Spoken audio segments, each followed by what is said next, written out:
Alrighty, I am.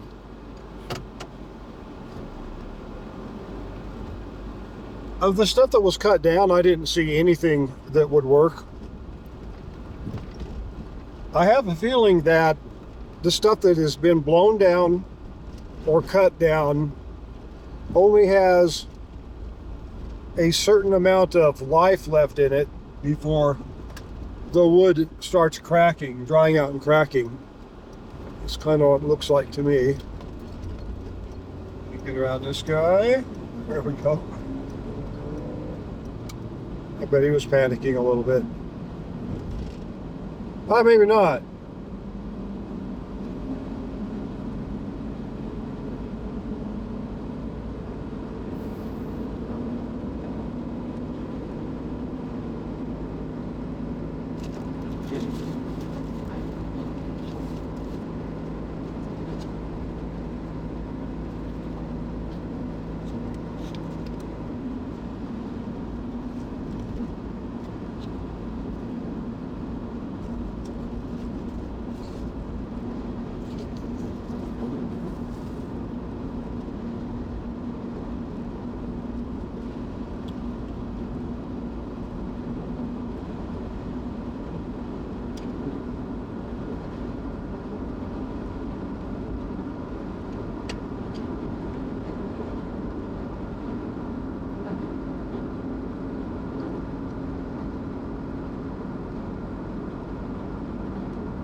Well, hello,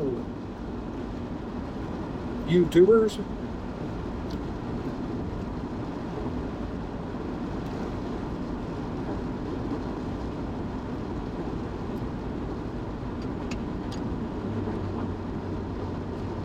I watch a guy, neat guy, lives in Texas. He works on the oil field stuff.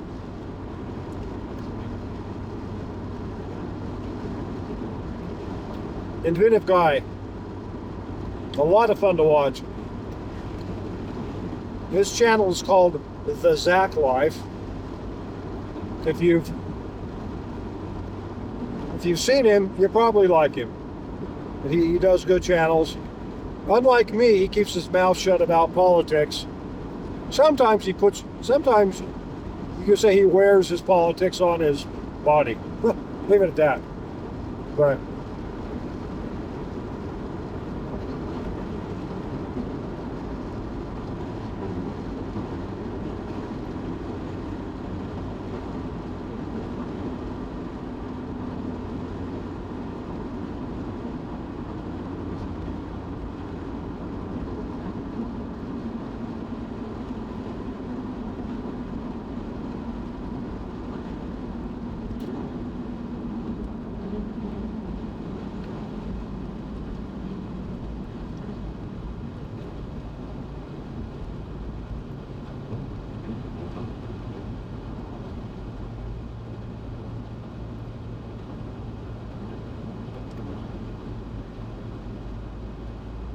I didn't expect to be stopped by this. Anyway, so yeah, the Zach Life is pretty cool. Go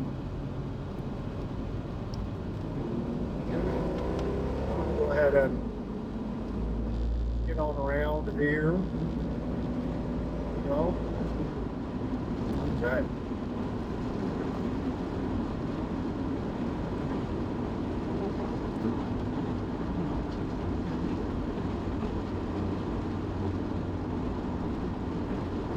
Anyway, I mention that because he says, hello, YouTubers. Kind of like that. So I stole it from him. Hello, YouTubers. How y'all doing? I didn't steal this from Zach Life. The Zach Life. I did not. Don't you dare think I stole this from the Zach Life, because I didn't. I did borrow it, though. And I'll give it back when I figure out how I can actually do that.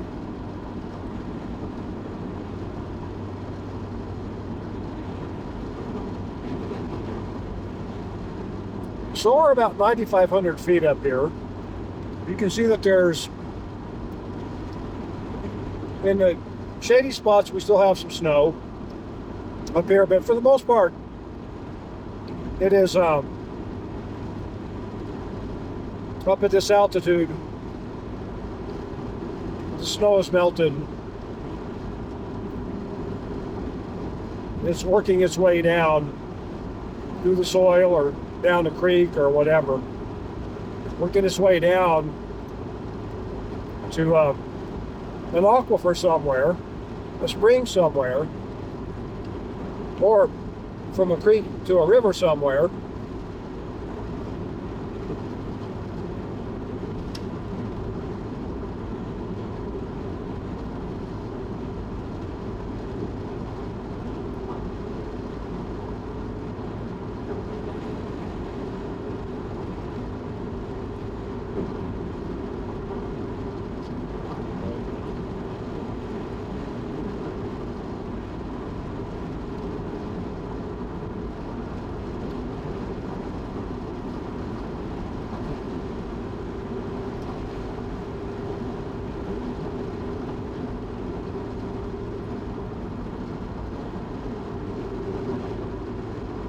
So when it's not snowy, Rabbit Ears Pass is really just a nice, pleasant, mildly curvy road with not that many steep grades other than the west side of it. Or the north side, if you want to be technically correct. Probably the northwest side, the side that dumps you down into Steamboat.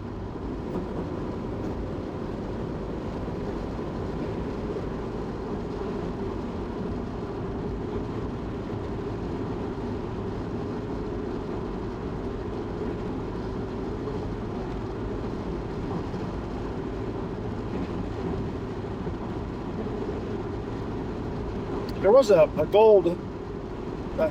tale of lost gold up here back in, I think it was 1870s that this happened, maybe the 1880s. And I think it happened in conjunction with the Meeker Massacre, I think. Not sure. But the Indians around Steamboat, the Ute Indians, lost patience with the government, the settlers, whatever. They decided to go to war. Well, what they did here was they lit the forest on fire. That's a funny thing. You know, we are told, we were brainwashed, right, as kids to believe, or attempted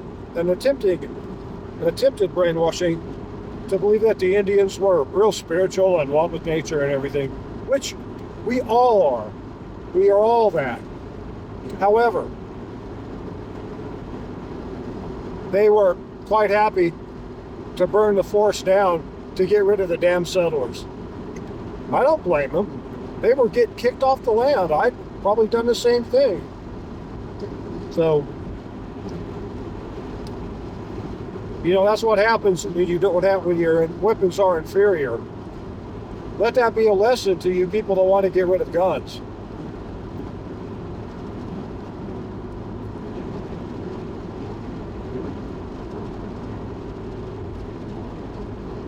Anyway, let's set the forest on fire. There are apparently some miners up here on Walton Creek, which we may have just passed. I think this could be Walton Creek. We may have passed it a few miles, whatever, it's up here. Apparently, they had been mining up here all summer, had a cabin, and apparently had got some good gold. Now,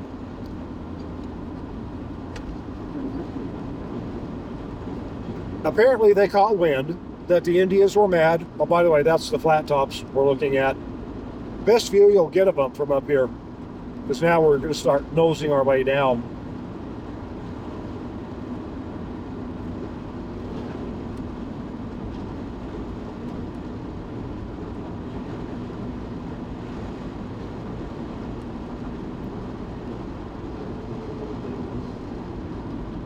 got to sneeze.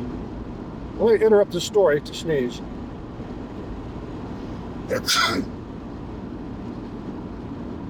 Maybe again, maybe not. Can't tell. No, doesn't feel like a multiple sneeze situation. Okay. So the prospectors apparently buried their gold under the floor of their cabin.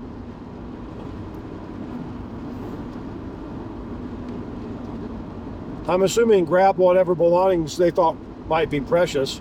I'll circle back to that. And then headed for the hills and got the hell out of Dodge.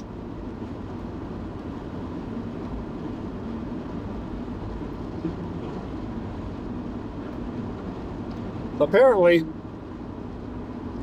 and I don't really, I'm fuzzy about this part of the story, but for the story to work, they had to have lost their way. They couldn't find their old cabin. Now, that could have been true, especially if they burnt the forest down around it and got rid of landmarks. But you'd think that prospectors that were working on a particular spot of a creek or a stream, or maybe even they had a bench placer, that they might have been able to find a way back. But whatever. So the legend has it that up here, if you could find that old cabin spot and dig down, you'll find 5 bags. I think it was 5 bags of gold.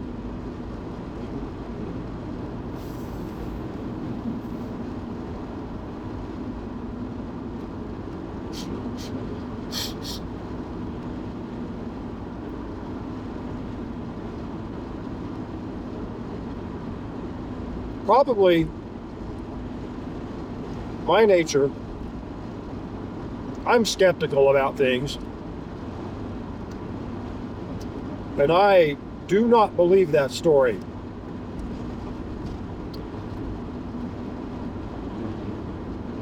I believe the Indians did get mad.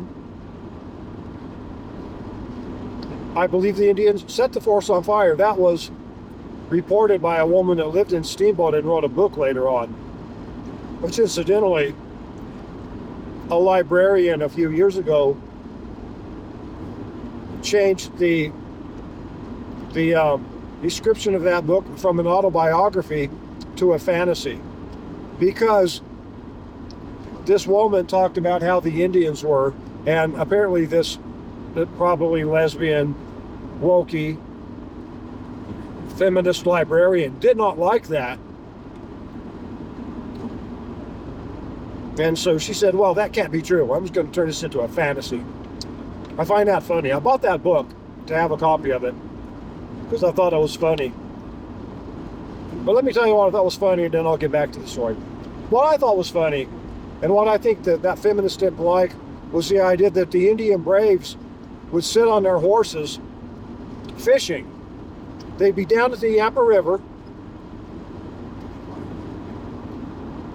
sitting on their horses, fishing, and their squaws, right, their wives, their squaws, or girlfriends, whatever, were the ones that would bait and unbait the hooks, or bait and kept, if they caught a fish, they'd take the fish off the hooks.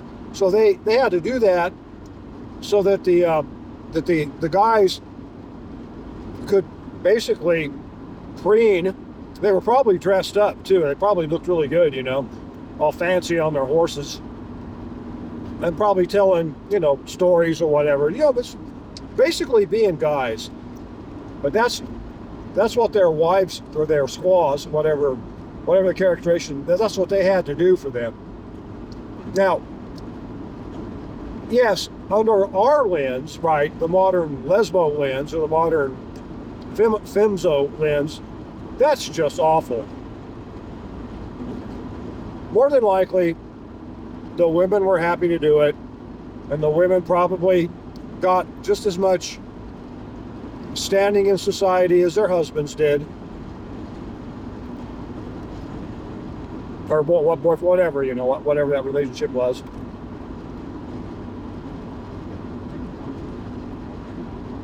But anyway, But I digress.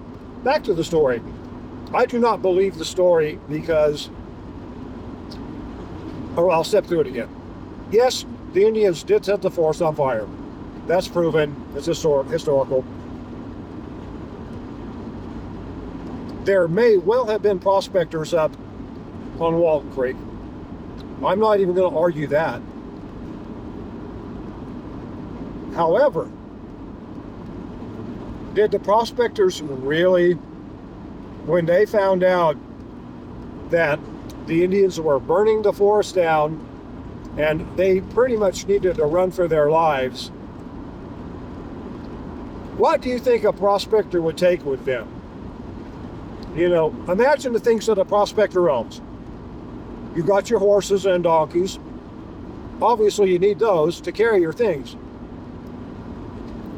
So you don't have any shortage of things that can carry things. And if you want to skip your mules, if you think you need to go faster, you can let your mules go, your donkeys go. Not that they're that slow, by the way, but what he's doing.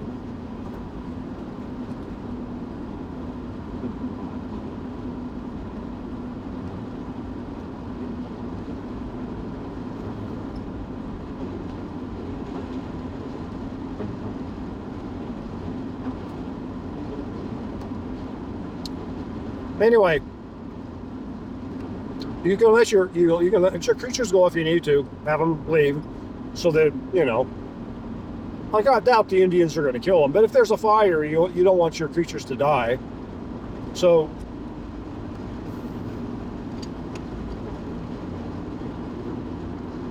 now you have what? You have a rocker box. You might have a sluice box, a bunch of shovels. Probably a rifle, ammunition, food supplies, whatever. Here's the thing. And 5 bags of gold. If I were the prospector, I would take my rifle, I would take food, I would take what water I needed, and I would take the gold, and I'd leave all the rest of that crap behind. I'm not gonna, I could care less about a shovel, or a sluice box, or a rocker box, or a gold pan, or any of that shit. Because if I have a little bag of gold to take with me, I can replace all of that if there's enough gold there. Wouldn't you think you would do the same thing? But in what situation would you bury your gold?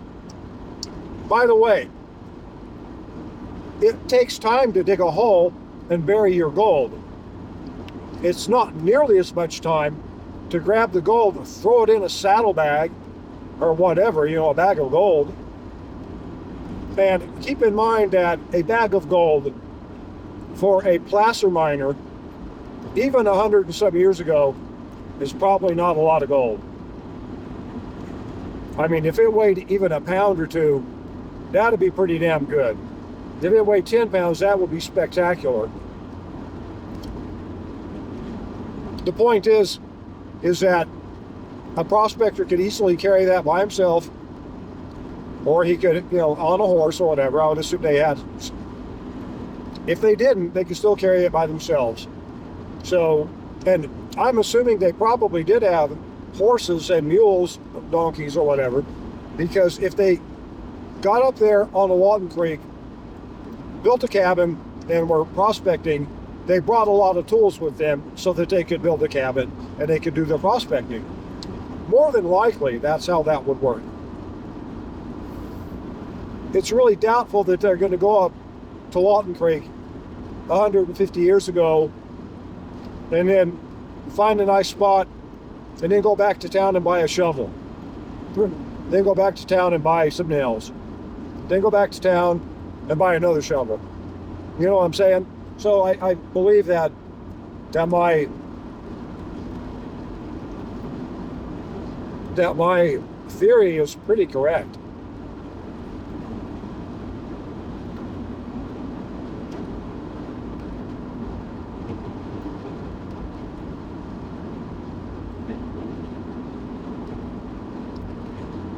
wonder what that state patrolman was doing running his lights. He wasn't going that fast. It didn't look like he was doing any kind of anything.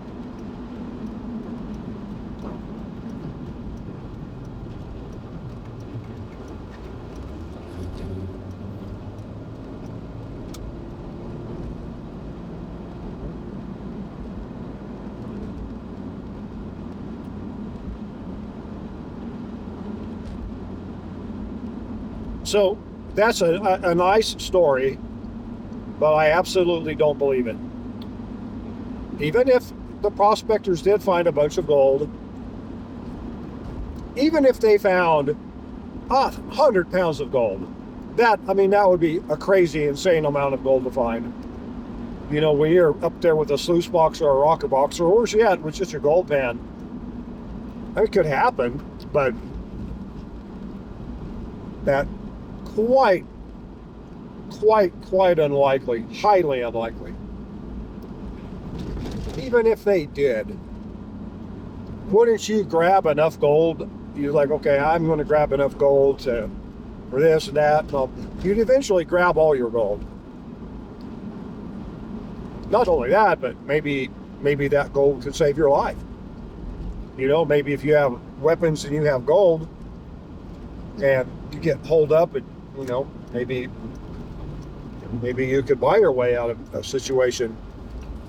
So giving away the thing that you came up there for, that you worked all summer for, to take, and like I say, I'm just assuming, of all the things they could take, I mean, they could have taken their shovels, their equipment, their sundry supplies, their big bag of flour, or, you know, whatever they have. They could have taken, I would assume they took as much as they thought they needed to get to an area where they could replenish whatever it was, be it food or water. But if they have gold, they can replenish what they need to replenish much easier than if they take their shovels with them. Well, I got a nice shovel for you. I'll trade that for, you know, something. Anyway, yeah, that doesn't pass the logic and reason test for me. Maybe I'm wrong. Maybe I'm missing something.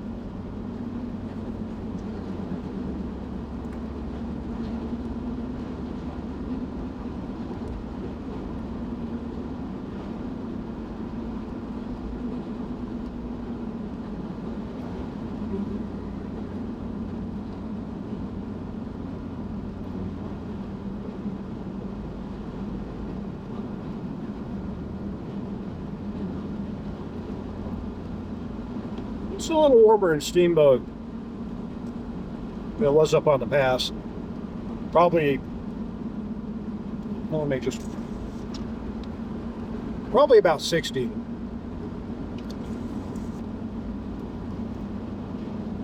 It's just an extremely cool, very beautiful day.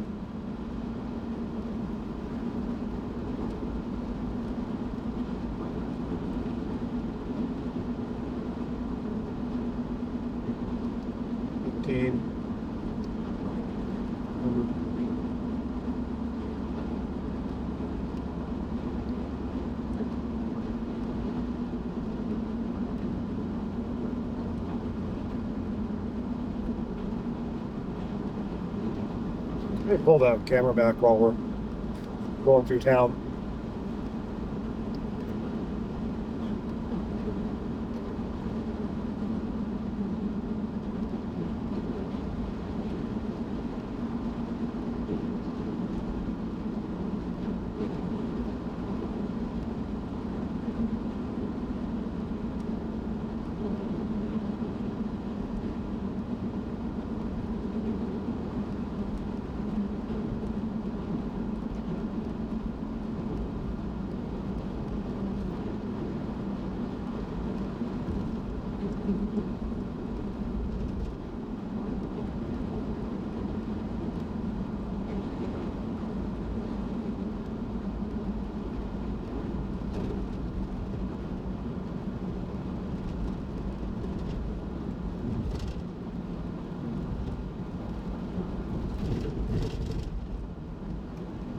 Yeah, the side story for me was quite entertaining. I mean, what I've seen.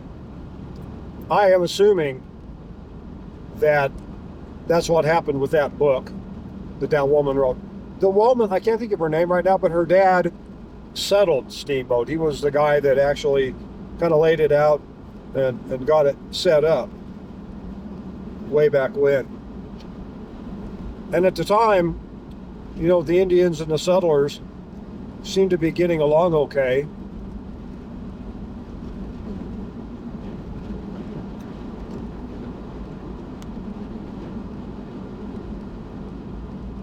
If you think about it,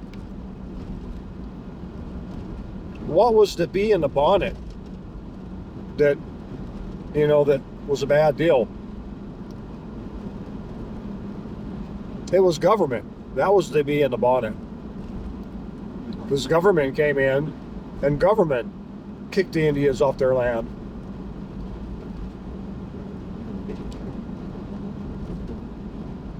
Now the Indians, I mean, they definitely had a different idea about how to live life, because they would go from one area to another. You know, the seasons would change, which actually is kind of a neat, if you think about it. If you could have done that, what a cool way to live, because you can change your scenery. You know, things are always fresh. You're seeing new country, you're seeing new stuff. You know, you're picking up different neat, pretty rocks. You meet other people you can trade with. I mean, there's a really cool upside to having that life of an Indian, where your home changes from season to season.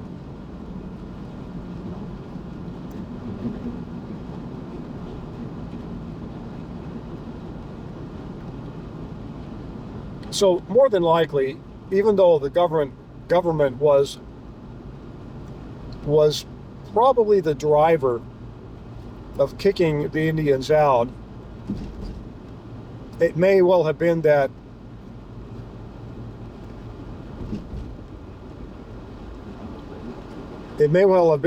no matter what,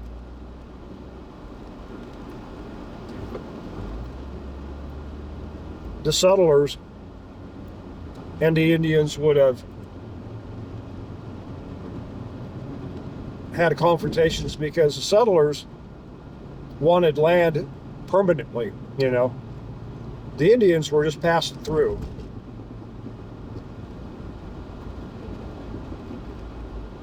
However, the settlers were taking that land that the Indians used also. I mean, you know, valuable land. Well, let's say waterfront. Waterfront property is valuable because you have water.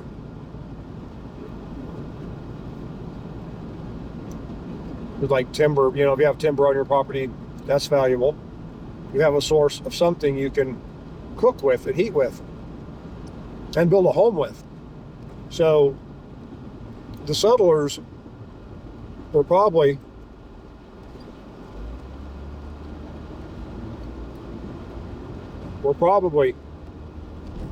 crowding the Indians out anyway, taking all the good land. Like, yeah, the Indians, you can go up there on the hill where there's nothing, and we don't care if you're up there because our cows don't want to graze up there.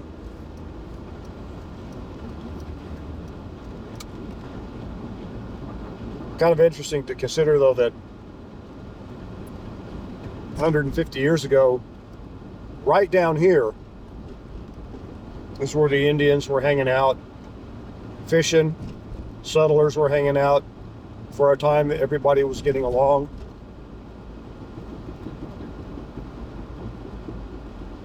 And this was a cool valley because it also had a really cool spring that would chug. It would make noise. It was a really cool spring. And that's about half a mile in front of us where that spring is. It's still there, but when Union Pacific, well, no, it wasn't Union Pacific. It was I think it was the DRGG, Durango. Well, I can't think of the name of the road or the company. Durango something. I think it was DRGG, the railroad. And it may not have been him. It may have been somebody else that put it up here. So yeah, blaming Union Pacific for tearing that really cool spring out is wrong. But somebody did. They destroyed the spring and destroyed a very cool natural feature here in Steamboat. Now there's still a pond over there by the library, and that's pretty much where the spring was. The spring was now down closer to the river, and there was kind of probably a cliff, and I can't think of the right material. There's a certain material that, you know,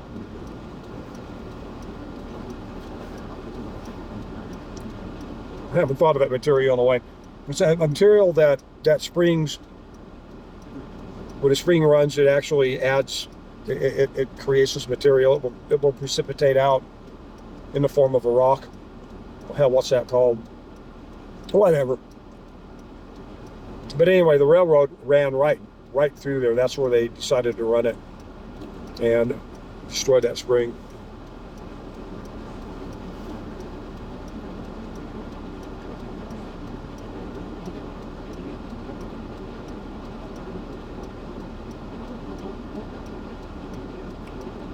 Yeah, we are a little bit after lunch. Kind of busy here in Steamboat.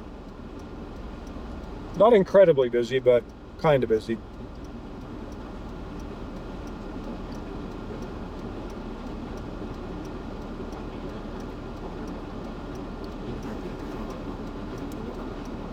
I'd imagine that, yeah, 150 years ago, Indians, settlers were hanging out around here, getting along reasonably well, I guess.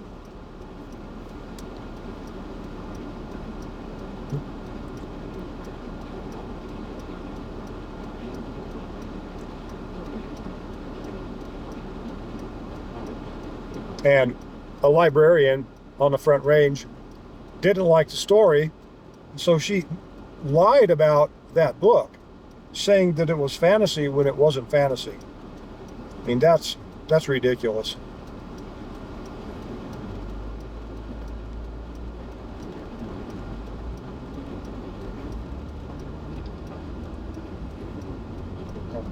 Anyway.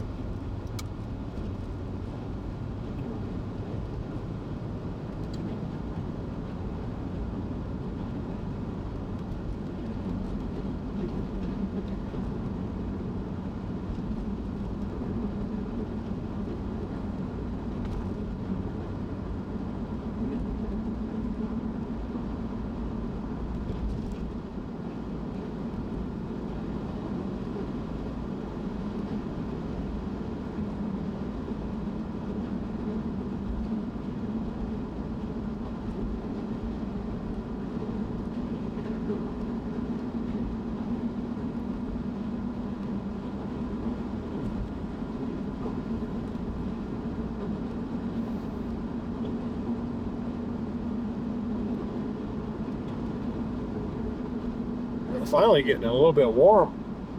I haven't run my air conditioning all day, but I might run it before we're done, said and done.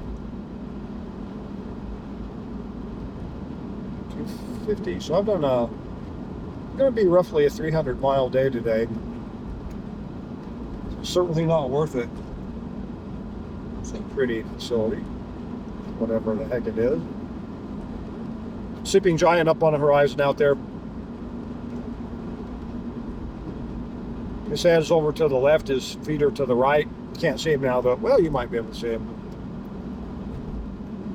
I do have you zoomed out so you can get the full wonderment, the bewonderment. Is that a word? You can get the full bewonderment of Steamboat Springs, Colorado. The mostest crowdedest, as far as traffic goes, town in the West that ever was.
Somebody that I'm sort of related to, friend, nice guy, sold a lot.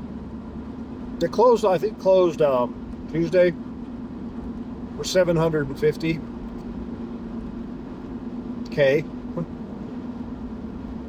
here in Steamboat. Knowing what I know about the property values around here, that was one of the more reasonable prices.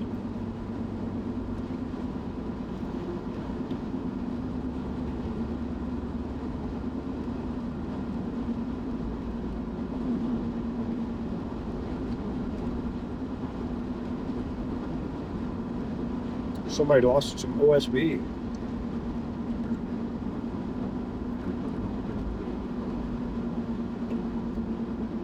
A couple of years ago, and the housing market in Steamboat is always strong because wealthy. I mean, really, this is definitely a two-tier type of a town. The lower class operates the town. The high class, I mean, they operate it for the high class.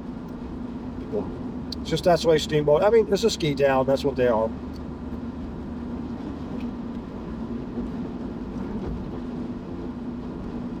People were buying houses downtown, like an old historic house. And keep in mind that an old historic house at Steamboat was probably a tiny little piece of crap that had been built on and added to over the years as Steamboat became a ski town and got wealthier. But at some point in time, even those little, those improved, I guess, piece of crap houses can only be improved so much. So what is going on, what has been going on, is that those houses are bought at an extremely high price for the lot, and they come in and tear the house down, completely tear it down. And then they put up a real fancy, extremely expensive house. I hate the thought of the gentrification of the area, but it's already happened. And on top of that, those old houses were pieces of shit. You know, bad heating, bad structure, no insulation, just poor houses, not good, you know. So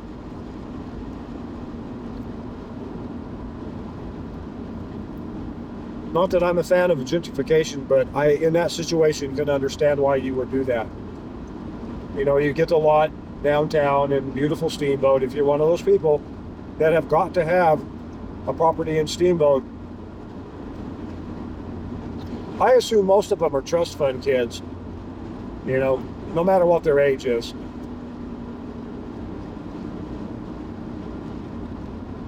I also think it might be interesting to compare the Steamboat trust fund kids with the Hayden and Craig welfare kids, because they're basically the same people. It's just that if you're a trust fund kid, your family's giving you probably a pretty good income, but you're still not working. You're just glomming off of your family. So in the same sense,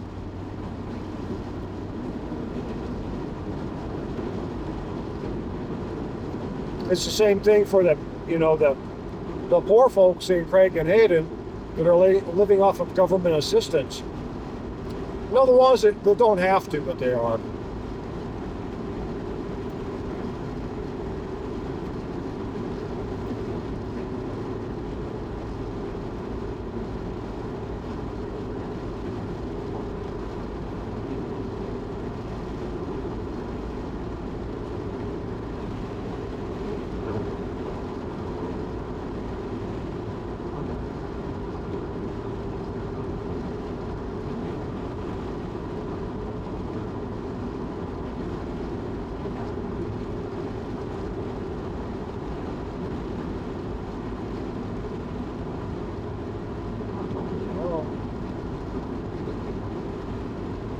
There you go.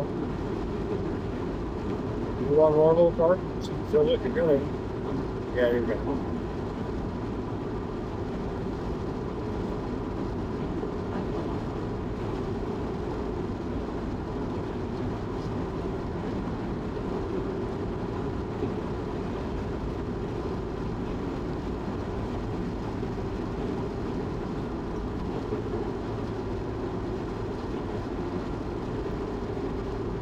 I believe I've run out of subjects. We talked a little bit about politics and climate, X, the people that I follow and respect, that I think are doing extremely selfless work by fighting the climate hoax, which is a serious problem. I don't think the climate hoaxers understand, although I tell them all the time, that the biggest threat to humanity right now is not climate change, it's climate hoax. Precipitating the end of fossil fuel use.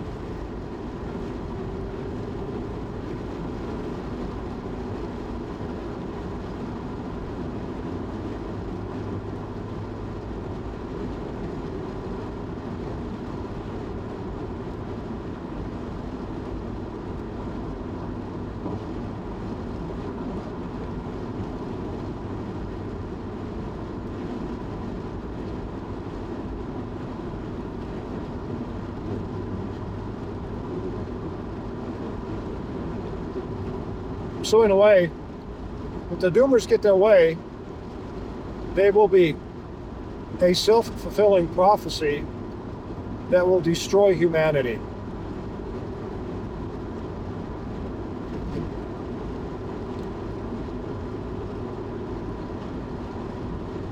I think I covered that pretty well. What else is going on? Oh yeah. Was in Laramie week before last. I was buying a big tin chicken plate. That's really cool chicken, you know, stylized chicken. Well, her and Bill, she says it's mainly Bill, but I think it's both of them, collect these chickens, you know, like that. Kind of that stylized chicken thing. I saw this big plate, like an 18-inch painted tin plate. And I've seen that. I've been looking at it for months. Well, she was down here. She was in Craig and staying at my house. And when I went to Laramie, I said, would you like a chicken plate? I got one that's great. And she said, well, yeah, I'll go ahead and get it. So I got it for her. Well, I was in the store, a junk store, very cool junk store in Laramie. I found 3 little stained glass windows, probably coming from a door.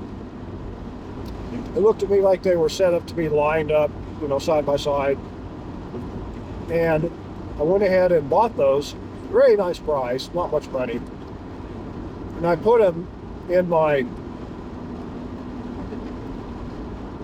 they're in my kitchen right now.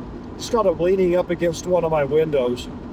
So they are, when I come out in the morning and see them when the sun's up, it's beautiful. It's just lovely. I really think it's awesome. It made her think also, we used to live in a great big old house. I guess it was called a mansion. I guess it could have been. I think it had 17 rooms.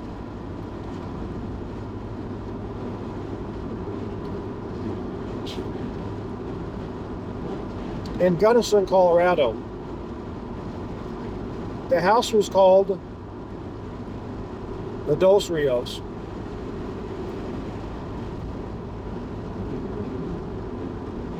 There's another name. People are calling it the Hartman Mansion.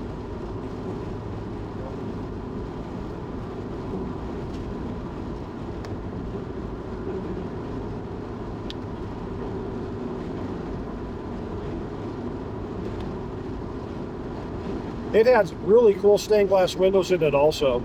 Made me think of that. Made her think of that. And we have some pictures that we took, you know, family pictures.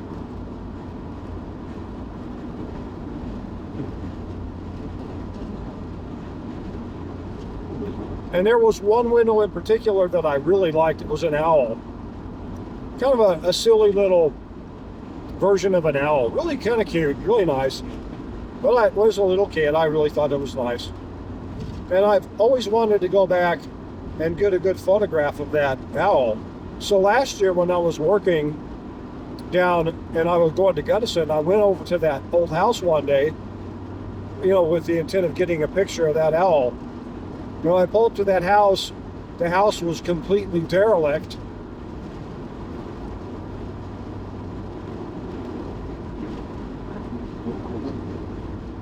The stained glass windows were gone.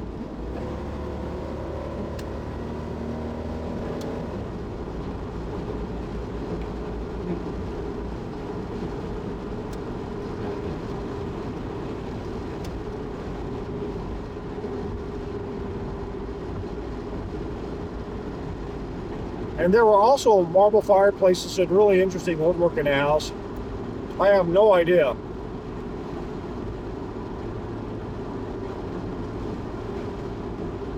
What happened to that?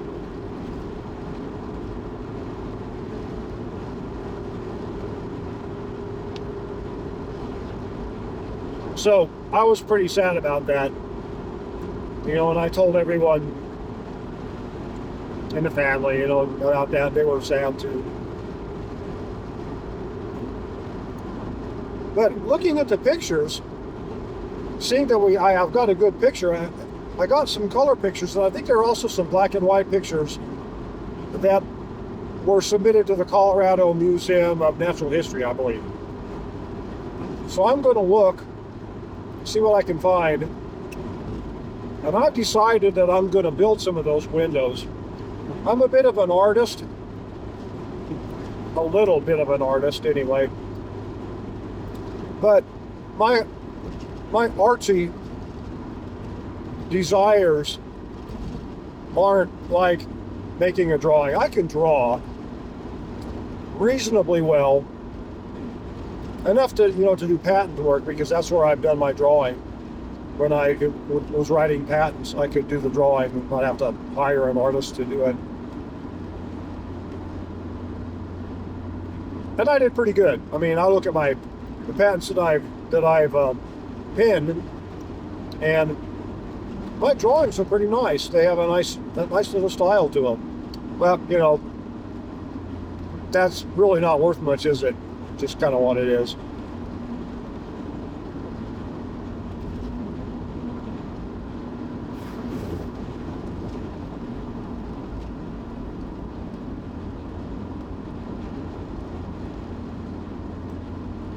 So I'm gonna do that. I ordered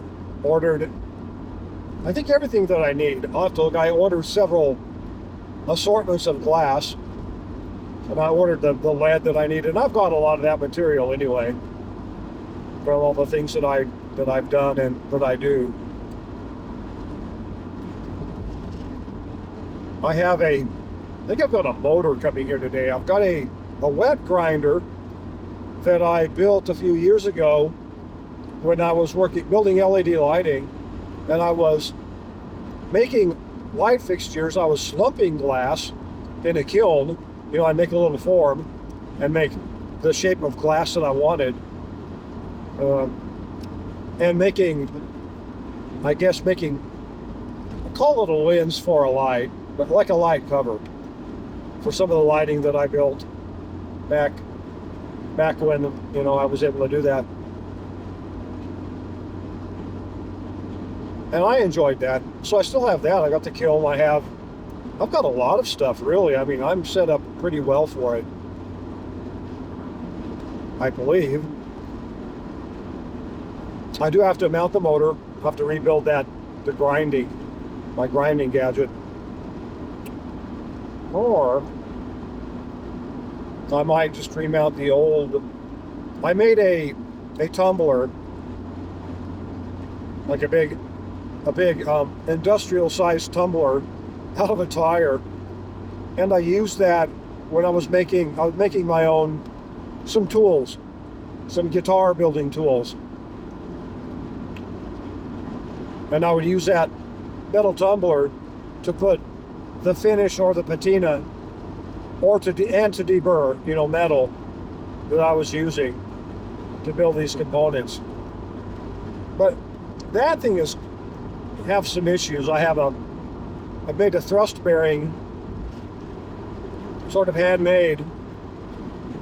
One day I was looking at it, took the tire off. It set up so I can just take the tire completely off of the drive assembly. You know, it just kind of interlocks into a keyway. So it's real easy to take apart and move. I did that, and a couple of the ball bearings in the thrust bearings fell out, which was unfortunate. So I might just do that.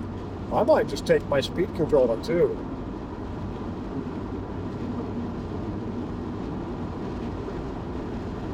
Oh, that would be a smart thing to do.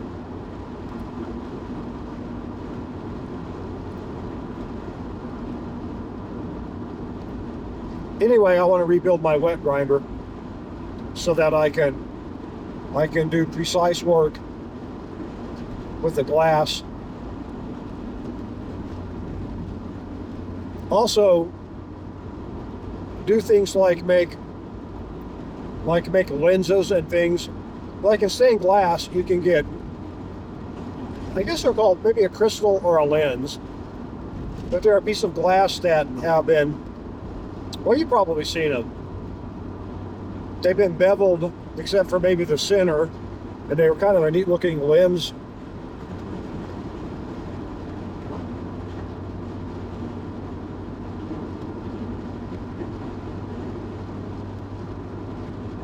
But anyway, so I actually have more than enough equipment to do this. I can get a lot more technical than I think I need to get. For instance, I can get some enamel paint made for painting glass, and then I can heat the glass up, and I can make permanent markings on the glass. If for some reason I wanted to do a really detailed stained glass window, you know, that's beyond just putting the a color piece of glass here and there and shaping it. Now you do all that, but then you can add detail onto that piece of glass. I could do that. That would be pretty simple. We'll see where this goes.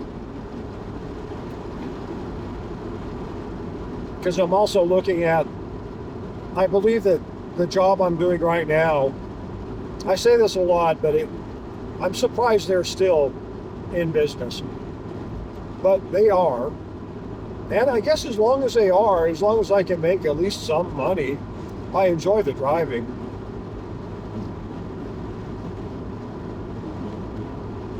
But I think the noose is tightening around their necks. I hate to say it, because you're going to put a lot of good people out of work. But that's life,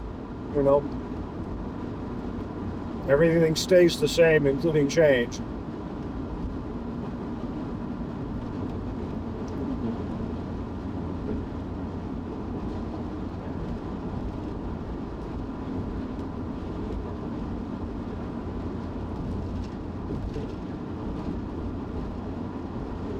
So I've got a motor coming today, and I was going to modify, well, I may have to look at what I've got. I will either modify my old grinding wet grinder. I use sandpaper drums, little rubber drums. So it was a nice machine, but I needed to build another machine. At the time, I realized I wasn't going to be doing any or many light fixtures. So I made that tumbler. Yeah, but because that thrust bearing of the tumbler is damaged,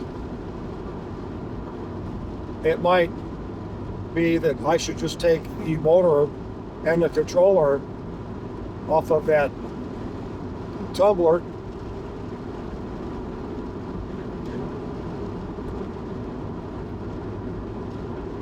if I can just mount it right back directly onto my, I'll have to look and see. I don't know. Just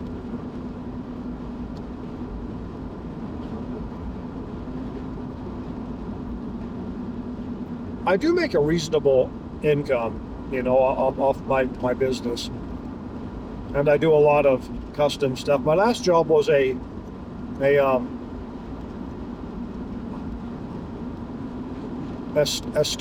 standing counter, right?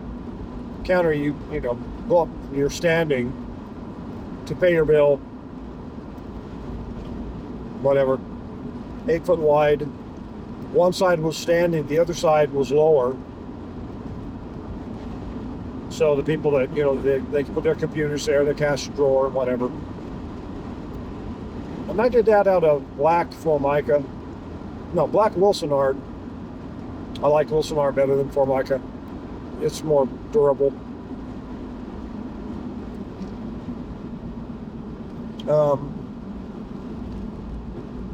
With stainless accents. I did stainless steel kick and a little line all the way around it. It looked really good. I need to go look at it. I delivered it to them about a month ago, thereabout, and I haven't been back to take a look at it. And I typically like to look and see how they like it. I sometimes it's a nerve-wracking thing to do, because I get worried that they don't like it. But pretty much everyone likes what I build for them. I try to do my homework though, as much as I can beforehand.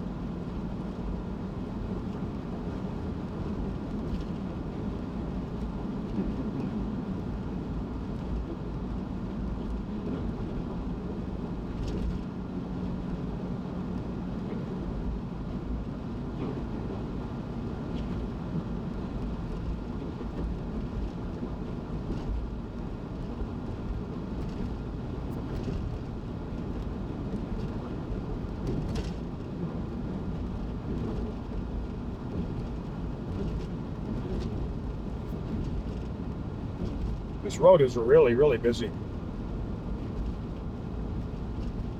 Anyway, this is a great time to sign off. Go by these apartments once again. I did pass through here this morning. These apartments are brand new. There's a bunch of them. There are a bunch of apartments there. I bet 24, maybe 30 separate apartments there. Maybe more. Anyway, yeah, I'm gonna call it good. The drive should be nice the rest of the day. It's finally warming up a little bit. It's probably, well, what does it feel like? Still, I'm thinking 60, maybe low 60s. What is the thermometer? Thermometer says 55. No. Yeah, finally I'll see a digital thermometer. Anyway, if you guys go somewhere, take care. If this becomes a video, great. I guess. Probably get, might even get 100 views. Thank you, YouTube, for censoring my channel down so that it's barely able to breathe. I so appreciate your censorship, YouTube. Alrighty, one more note. I just got back into Craig. I just got a text from my supervisor, a nice good lady on the Front Range. And she just texted me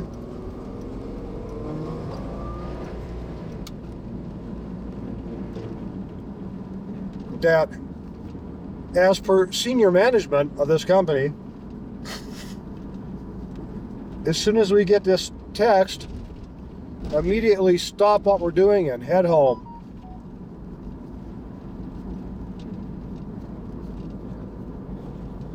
So that's what I did. Well, I mean, I was putting gas in the car. So, and I'm hearing my phone going kind of crazy. I may have actually broadcast to all the coworkers. That doesn't sound good. Anyway, but she wanted a reply. So I gave her a reply.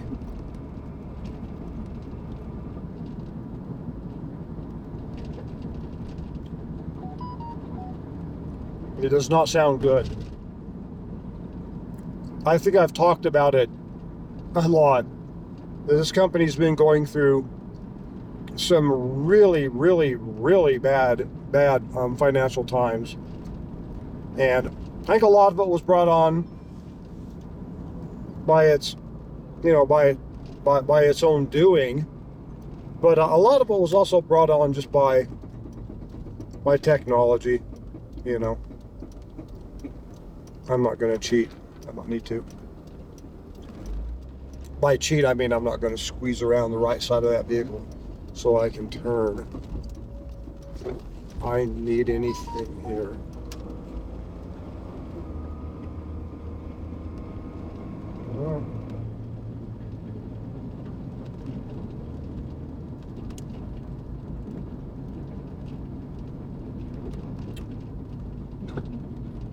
I have a feeling that we are done.